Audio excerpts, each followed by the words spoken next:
हिंदू बड़ी डरपोक कौम है, पड़ोस में ही रहते हैं, गूदे भरे का जोर लगा लो। ये डायलॉग आपने सुना होगा। जी हाँ, कहाँ सुना है मैं आपको बताता हूँ। ये डायलॉग आपने धुरंधर मूवी में सुना होगा। कौन था ये जिसने डायलॉग मारा था, फिर बाद में उसका क्या हुआ, ये सब चर्चा आज हम इस वीडियो पे करेंगे। 24 दिसंबर 1999 से लेकर के 31 दिसंबर 1999 लगभग 7 दिनों का जो सफर था, बड़ा भयावह था।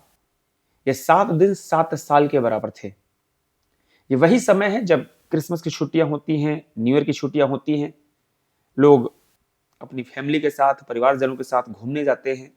कोई इंडिया घूमता है, कोई नेपाल जाता है घूमने, कोई विदेश में जाता है घूमने के लिए। लोग तैयारी कर रहे होते हैं।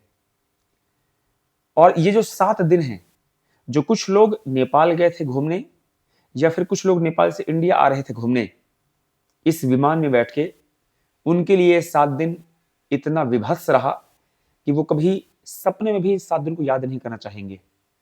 जी हाँ, बात है 24 दिसंबर 1999 की और इंडियन एयरलाइंस का एक विमान है A300 IC814। ये नेपाल के त्रिभुवन इंटरनेशनल हवाई अड्डे पे खड़ा है और दिल्ली आने वाला है। सैकड़ों यात्री इसमें बैठते हैं, क्रू मेंबर बैठता है, एयर होस्टेस और पायलट, जो जितने मेंबर्स होते हैं क्रू में, वो सब बैठते हैं।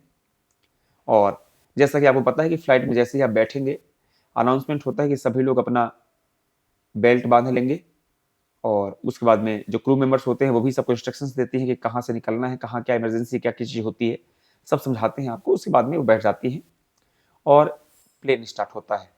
जैसे ही प्लेन हवा में जाता है, आपको पता होगा कि जैसे ही प्लेन स्टेबल होगा हवा में जाकर के, तो उसके बाद में जो क्रू मेंबर्स खड़ी होती हैं वो आपको पानी देते हैं। आपको कहा जाता है कि बेल्ट आप ओपन कर सकते हैं, कोई दिक्कत नहीं है अगर कोई इमरजेंसी नहीं है तो। और फिर उसके बाद में जिनको ब्रेकफास्ट, नाश्ता होता है, स्नैक्स वगैरह जो भी जिसका ऑर्डर होता है वो देते हैं लोग। जैसे ही प्लेन हवा में गया और स्टेबल हुआ, क्रू मेंबर्स खड़े हुए, उन्होंने पानी देना या स्नैक्स देना शुरू किया। अचानक से एक आवाज आई कि सभी लोग शांत रहेंगे, कोई ज्यादा दिमाग मत लगाना, अपना सिर नीचे कर लो, जो जहां बैठा है वहीं बैठा रहेगा वरना गोली मार दी जाएगी। ये आवाज सुनने के बाद लोगों में दहशत फैल गई, भगदड़ मच गई। यहाँ पर भगदड़ का मतलब भागना नहीं है, भगदड़ का मतलब कि बिल्कुल दिमाग काम करना बंद कर दिया, शॉक जिसको बोलते हैं कि ये क्या हो गया। 5 हथियारबंद लोग थे, सभी को आदेशित किया कि सभी लोग जहां है वहीं बैठ जाएंगे। अब अपने आप बोलते नहीं, मरता क्या ना करता भाई, किसी के हाथ में बंदूक है तो गोली मार देगा, क्या करें भाई, जहां बैठो शांति से बैठ जाओ। कुछ लोग जो पायलट का केबिन होता है, जहां पे पायलट बैठ के अपना यान चलाते हैं, वहां घुसते हैं, पायलट के सिर में बंदूक लगाते हैं और बोलते हैं कि जैसा जैसा हम बोलेंगे वैसा वैसा करना, ज्यादा दिमाग लगाओगे तो हमारे सिर में छेद कर देंगे, मतलब गोली मार देंगे। अब यार किसी के सिर में बंदूक ला के अब जैसा बोलोगे, कितना भी बहादुर हो, अगर सिर में बंदूक ला के जो बोलोगे तो भाई वो बुद्धिमान होगा तो करेगा, और नहीं तो कुछ ऊपर नीचे करोगे तो गोली मार दी जाएगी। और आपको पता है कि कोई टू व्हीलर कार तो है नहीं कि कोई दूसरा चला लेगा, अगर पायलट कुछ ऊपर नीचे हो गया तो ये आपको ही पता है फिर क्या होने वाला है। उन्होंने बोला कि इस यान को, IC814 को इंडिया के बाहर लेकर चलो। पायलट ने थोड़ी बुद्धिमानी लगाई, उन्होंने बोला कि भाई इसमें इतना ईंधन नहीं है कि ये इंडिया के बाहर जा पाएगा, ईंधन नहीं है, ईंधन खत्म हो जाएगा, और ईंधन खत्म हुआ तो ब्लास्ट होगा, सबके सब मरेंगे। फिर वो जिद करते रहे कि नहीं, इसको इंडिया के बाहर लेके चलो। तो एक लाहौर की बात है कि लाहौर लेके चलो, पाकिस्तान के लाहौर। अब पायलट की जो केबिन है वहां पे चर्चा हो रही है, चर्चा नहीं, लड़ाई बोलेंगे, चर्चा तो शांति से होती है ना। ये कसमकस चल रही है कि इसे यहाँ लेके चलो, वहां लेके चलो, वो चिल्ला रहे हैं, चीख रहे हैं, आतंकवादियों के हाथ में बंदूक है, वो चिल्ला रहे हैं, और पायलट डरा सहमा हुआ, क्या करे, क्या दिमाग लगाएं। उन्होंने सबसे पहले एक मैसेज भेज दिया कि भाई वी आर हाईजैक्ड, हम हाईजैक हो चुके हैं, और हमारे जो एक सिस्टम होता है, एक चैन होती है पूरी, जो कोई भी एरोप्लेन वगैरह जो हवा में उड़ते हैं तो एक चैन होती है कनेक्शन का, वहां से हमको एक मैसेज मिल गया। हमारी इंडियन जो एयरलाइंस है, जो सिस्टम को पूरा देखते हैं, उनको मालूम चल गया कि भाई हमारा एक प्लेन जो है हाईजैक हो चुका है। ठीक, अब पायलट के सिर में बंदूक है, वो समझ नहीं पा रहा करे तो करे क्या, इनकी बात नहीं मानते तो गोली मार देंगे, और अगर बात मानते हैं तो आपको पता है क्या होने वाला है, कहाँ से कहाँ ले जाएंगे हमको भी नहीं पता। और अगर हम जहाँ यात्री हैं वहां की बात करेंगे तो धमका रहे हैं लोगों को, चीख चिल्ला मचा हुआ है, लोगों को मार रहे हैं। पायलट ने थोड़ा शांति से दिमाग लगाया कि भाई चलो इनकी जो बात है मानी जाए, नहीं तो ऐसा ना हो कि कुछ अनहोनी हो जाए, किसी को मार दें लोग। पायलट ने एरोप्लेन को लाहौर की तरफ घुमाया। लाहौर की तरफ जब जाने लगे तो लाहौर जो एयरपोर्ट था उसने मना कर दिया कि भाई आप हमारे यहाँ नहीं उतर सकते, उन्होंने लाइट ऑफ कर दी। अब क्या करें, जो ईंधन दिल्ली का था तो लाहौर तक जाके और हमने ईंधन नष्ट कर दिया।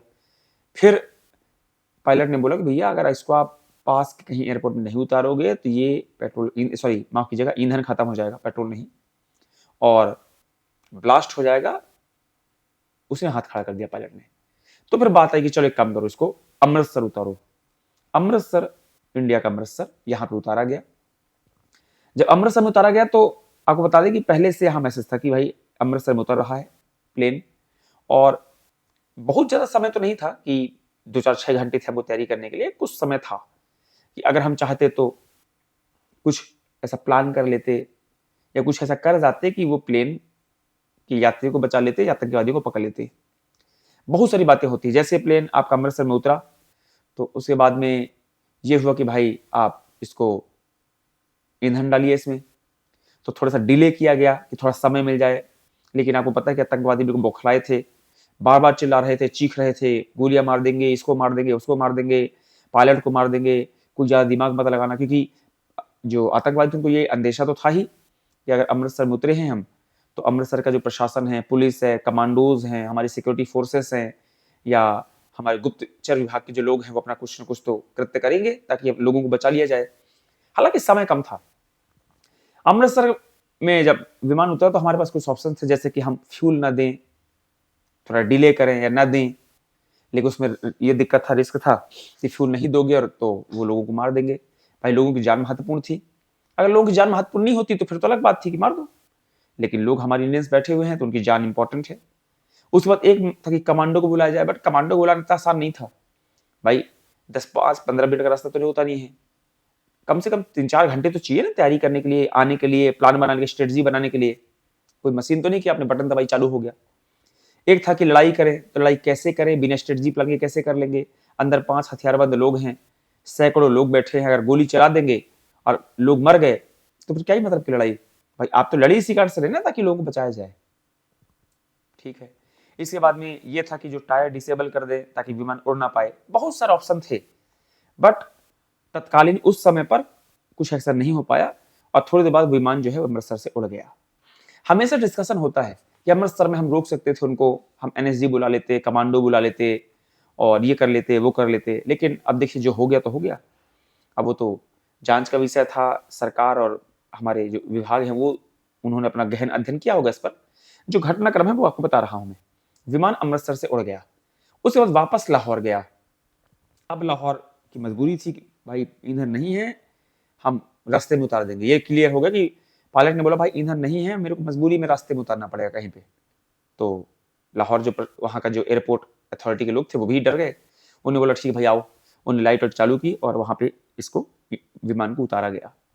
लाहौर मतलब पाकिस्तान ना। अब उसके बाद में वहां पर जब उतारा गया तो वहां पर ईंधन डाला गया कि भाई जब ईंधन है ही नहीं, जब उड़ ही नहीं पाएगा तो।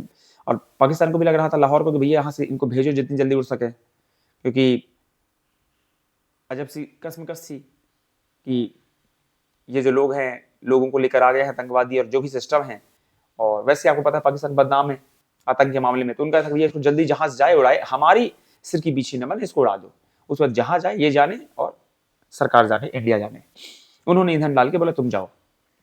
उसके बाद वहां से उसको काबुल जाना था लाहौर से, लेकिन काबुल जो एयरपोर्ट है वहां पे लाइट नहीं थी, लाइट की व्यवस्था नहीं थी और रात को उतरने का व्यवस्था नहीं था वहां पे। तो फाइनली उसको दुबई भेजा गया। अब जब दुबई उतरा तो घंटों का समय हो चुका था, कई घंटों का। तो इस बीच डिस्कशन चालू हो गया, प्लानिंग चालू हो गई, हाई लेवल मीटिंग चालू हो गई। उस समय प्रधानमंत्री अटल बिहारी वाजपेयी थे, है ना, जसवंत सिंह साहब उस समय के विदेश मंत्री थे, विवेक काटजू साहब थे, अजीत डोभाल साहब थे, आईबी के बड़े अधिकारी थे उस समय। अजीत डोभाल जानते हैं ना, जेम्स बॉन्ड, जो आज हमारे राष्ट्रीय सुरक्षा सलाहकार हैं। डिस्कशन चालू हो गया क्या किया जाए, कैसे किया जाए। और क्या स्ट्रेटजी अपनाई जाए कि हम इनको छुड़ा लें, क्योंकि उस समय महत्वपूर्ण था भैया कि हमारे लोगों को छुड़ाया जाए, जो हमारे लोग विमान के अंदर हैं। और जो विमान में लोग बैठे थे उनके परिवारों तक को भी जानकारी मालूम चल गई कि ऐसा ऐसा हो गया है, तो वो भी रोने लगे, सरकार के पास जाने लगे, और मतलब एक माहौल, भय का माहौल पैदा हो गया कि क्या ये लोग वापस आ पाएंगे, नहीं आ पाएंगे। अब सरकार के पास भी था कि भैया हमको लोगों को बचाना है, लोग बचाना इंपॉर्टेंट हमारे लिए, हमारे इंडियंस को बचाना जरूरी है, बाकी फिर जो होगा दिखा जाएगा। जब दुबई में उतरे तो थोड़ा सा इनसे डिस्कशन किया गया, डिस्कशन करने के बाद इन्होंने 27 लोगों को छोड़ा दुबई में, और जो बच्चे बुजुर्ग और बूढ़े थे उनको, महिलाओं को, 27 लोगों को वहां दुबई में उतार दिया। और उसमें एक दुखद घटना कब हुआ, रुपिन कटियाल, उनकी हत्या कर दी गई, जो बहुत विभत्स तरीके से हत्या की गई थी उनकी। उनकी ही बॉडी को वहां से एयरपोर्ट में उन्होंने, और बहुत ही गंदे तरीके से उन्हें प्लेन से सीधे नीचे फेंक दिया। हालांकि आतंकवादी है तो आतंकवादी से आप किसी इंसानियत की उम्मीद तो नहीं कर सकते, वो तो आतंकवादी है, तो भाई उसका काम ही है गोली मारना, गोली मार देना, किसी को सिर फाड़ देना। तो उससे आप ये उम्मीद थोड़ी ना कर सकते हो कि नैतिकता हो उसके अंदर, कि वो गले लगाएगा किसी को, बॉडी को प्यार से उतारेगा। तो आतंकवादी है, आतंकवादी मतलब राक्षस। दुबई में जब ये उन्हें उतारा गया, 27 लोगों को, महिलाओं को, बुजुर्गों को, बच्चों को, और रुपेन करताल जी की बॉडी को, उसके बाद 25 दिसंबर 1999 को ये विमान कंधार पहुंचता है, कंधार अफगानिस्तान। और आपको पता है कि ये वही समय है जब वहां पर तालिबान का कंट्रोल था। और तालिबान कौन है आपको पता है, तालिबान एक आतंकवादी संगठन है। अब बड़ी समस्या, आपको पता है कि तालिबान को उस समय भारत सरकार जो है वो ऑथराइज नहीं करती थी। भाई आतंकवादी संगठन है तो हम किसी ऑथराइज कैसे कर देंगे उसको, नहीं कर सकते। अब कंधार जब पहुंचा तो प्लेन की जो कंडीशन थी, मतलब 2 दिन हो चुके थे लगभग, 48 घंटे के आसपास, और लोग भूखे प्यासे, ऑल टाइम 48 घंटे से उनके सिर में बंदूक लगी हुई है, किसी को वॉशरूम जाना है, कोई बीमार है, कोई कुछ है, मतलब बहुत विभत्स कंडीशन थी।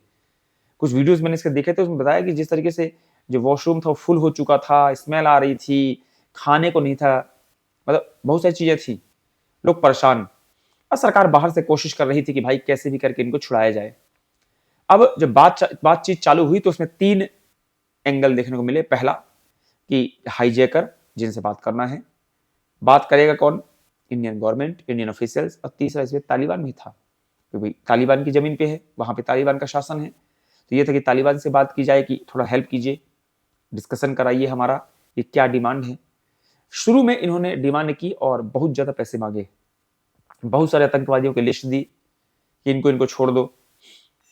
भाई इतने आतंकवादियों की लिस्ट और इतना पैसा था कि हमने डिस्कशन किया, और जब डिस्कशन चल रहा था तो वो अंदर बैठे यात्रियों को धमका भी रहे थे कि तुम्हारी सरकार बात नहीं मान रही है, हम उसको इतना मार देंगे, सबको खत्म कर देंगे। तो जो अंदर लोग बैठे थे वो भी डरे हुए थे बेचारे। और इसी बीच में आपको पता होगा कि एक धुरंधर मूवी में सीन आता है कि अजीत डोभाल साहब जाते हैं उनसे बात करने के लिए, अपने इंडियन से प्लेन के अंदर चढ़े। और प्लेन के अंदर चढ़ने के बाद उन्हें सब जो लोग थे उनको बैठे थे उनको बोला कि आप बिल्कुल परेशान मत होइए, बातचीत चल रही है, आप लोग सुरक्षित अपने वतन इंडिया वापस जाएंगे, अपने देश वापस जाएंगे। और उसके बाद अजीत डोभाल साहब ने बोला भारत माता की। तो अजीत डोभाल साहब ने इस बात को कई बार बोला भी है एक इंटरव्यू में, कि जब मैंने वहां बोला भारत माता की तो किसी ने जय नहीं बोला था, तो मुझे थोड़ा अजीब लगा। हालांकि दूसरा कॉन्टेक्स्ट ये भी है कि यार किसी के सिर में बंदूक लगी है, आतंकवादी खड़े हैं चारों तरफ से घेर के, तो दहशत का माहौल है, कई दिनों से खाना पानी नहीं मिला बेचारों को, तो इसमें उनको दोष नहीं दे सकते अपन, डरे हुए थे तो ठीक है। और जब उन्होंने बोला भारत माता की तो जो आतंकवादी था वहां पे खड़ा था उसने बोला जय। ये सीन आपने धुरंधर मूवी में देखा होगा। उसके बाद उसने कहा कि हिंदू डरपोक कौम है, हम पड़ोस में रहते हैं, गूदे भर का जोर लगा लो। ये सीन आपने देखा होगा। खैर अब अपन मुद्दे पे आते हैं और डिस्कशन चालू होता है। डिस्कशन चालू होने के बाद में बहुत सारे पैसे और बहुत सारे आतंकियों को छोड़ने की बात आई सामने, बट हम भी स्ट्रिक्ट थे कि भाई हम इतना आतंकवादी नहीं छोड़ेंगे, इतना पैसा नहीं देंगे। फाइनली डिस्कशन करते करते करते करते एक टाइम पे डील लॉक होती है, और ये डील लॉक होती है इसमें था कि 3 आतंकियों को छोड़ना है और कुछ पैसे देना है। अब हमारे लिए हमारे लोग महत्वपूर्ण थे, जो अंदर विमान के अंदर थे वो ज्यादा इंपॉर्टेंट थे हमारे लिए, उनको छुड़वाना था हमको।